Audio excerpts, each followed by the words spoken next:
ba? Leo, nakalimutan mo ba tayo lang inaasahan ng tatay mo tsaka kapatid mo? Ha?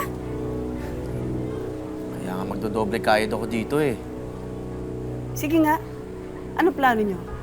Pag nanganak yan, ha? Tingin nyo kaya nyo bumuhay ng pamilya dito sa Hong Kong? Ha?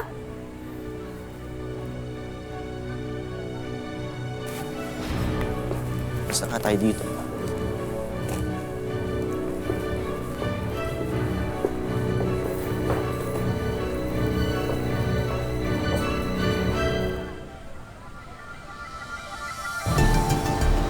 Iniwan ko ang pagiging dishwasher para mag-supply ng beer sa bar na dati kong pinapasukan. Sa tulong ni Michelle, naging maayos ang aming negosyo. 300, Kaya pala, Michelle. 350, Itong lahat, oo. Teka lang. Meron na ako Teka, meron na ako. Baliw, sa'yo na yan. Sira! Para sa nanay ko to. Ha? Ipapabot ko lang mamaya. May pupuntahan kasi ako mamaya eh. Teka lang. Sobra to. Ang laki nito baka wala nang matira sa'yo. Okay na yan. Kahit paano nakaipon na ako eh. Para doon sa panganganak ni Tonet. Nakaipon na rin ako para doon sa bibilin kong apartment. Lapit na yun. Alam mo, Leo, ang swerte talaga ng nanay mo sa'yo tsaka ni Tonet, no? Hindi. Ako ang swerte. Kaya dumating sila sa buhay ko.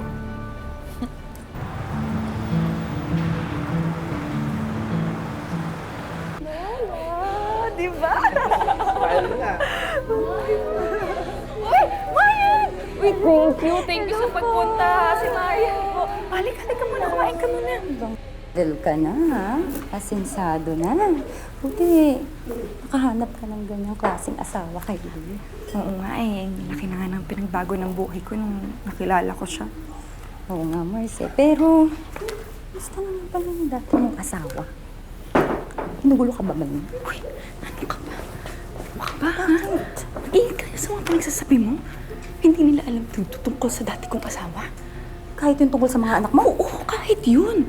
Kaya pwede ba? Mag-ingit-ingit ka sa mga pinabanggit mo. Sorry, Marce, ha? Kala ko kasi. Sige na nga, kumain ka na muna. Quiet ka lang. Tonet. Michelle.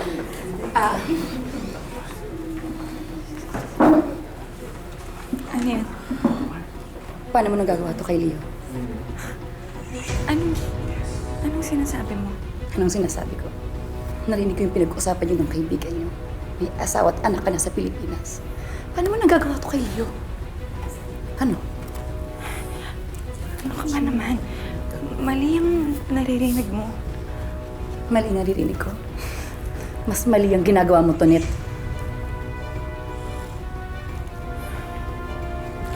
Michelle, hindi kita papatulan.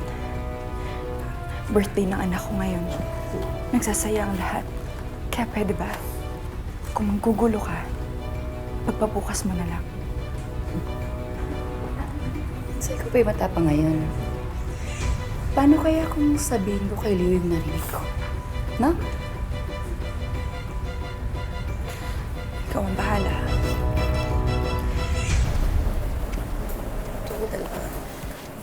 Sok. Leo, kamusta na si Tonet? Ayun. Masaya doon sa bagong apartment namin. Nakakatuwa nga. Parang sanay siya agad na mag-alaga ng bata. Leo, hindi ba dahil may anak na siya dati kaya parang sanay na siya mag-alaga ng bata?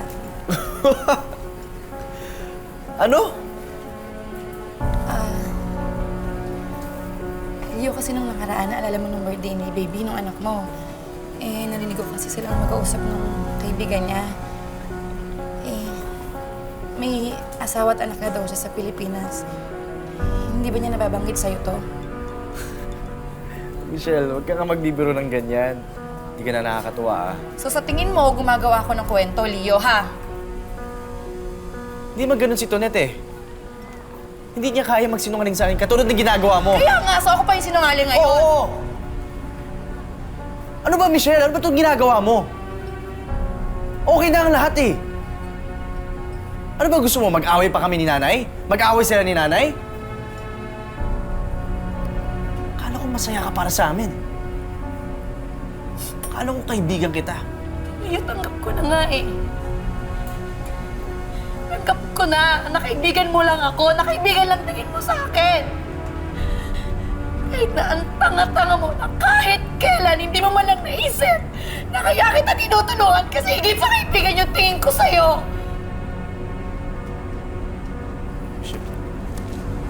Michelle.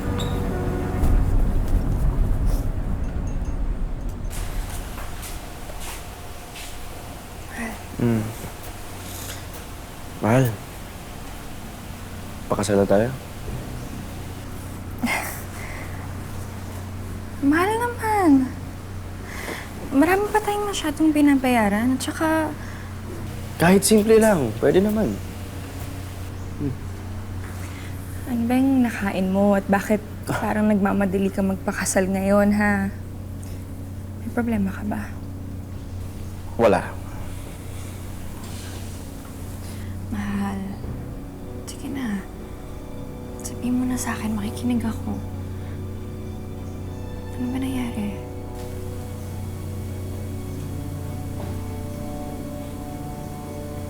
Noong isang araw, anong pinag-usapan niyo ni Michelle? Ano sinabi niya sa'yo? May dapat ba siya sabihin sa akin?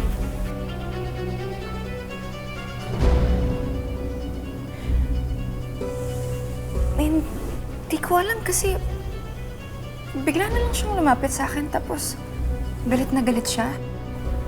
Eh, hindi ko alam kung bakit. Nag-away ba kayong dalawa?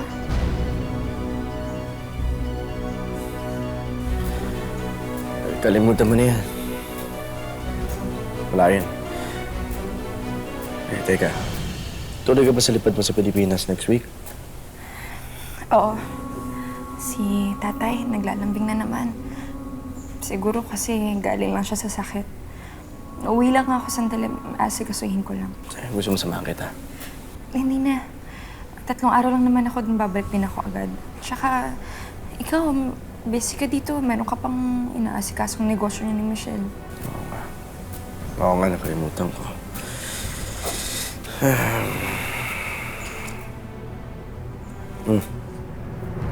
Allowance mo habang nasa Pilipinas ka. Salamat, mahal. Basta, tandaan mo ha. Kahit anong mangyari, mahal na mahal kita.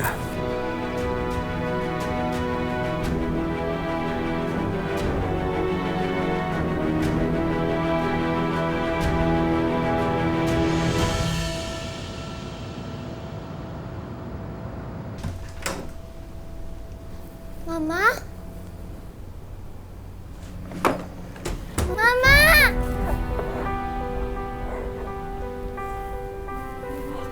Kala ko po hindi na po kayo babalik, Mama.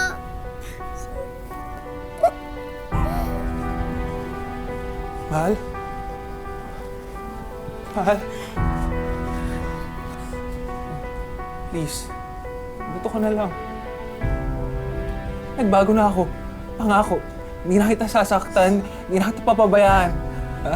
Lahat gagawin ko para sa pamilya to.